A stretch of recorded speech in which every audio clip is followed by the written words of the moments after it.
8 милиони денари од сметката на Штипски ИСАР денес завршија во Министерството за финансии.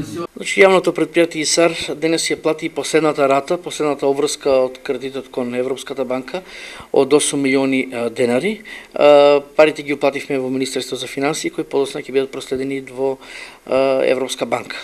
Со ова сепак не завршуваат маките на ИСАР. На глава на предпријатието и општината им тежат уште 1,5 милиони евра, пари кои некој претходно требало, но не ги вртил.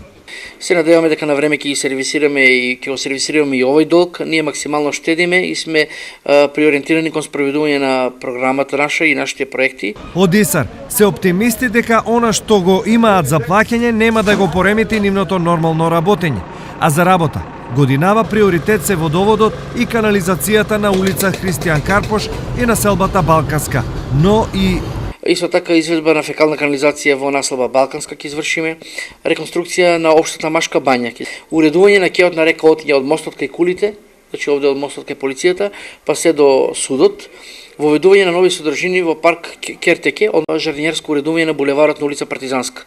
Исто така ова година ќе набавиме уште еден камион за големи континери, во план сме да набавиме еден трактор и метачки, нешто најново што ќе воведеме, метачки на улици.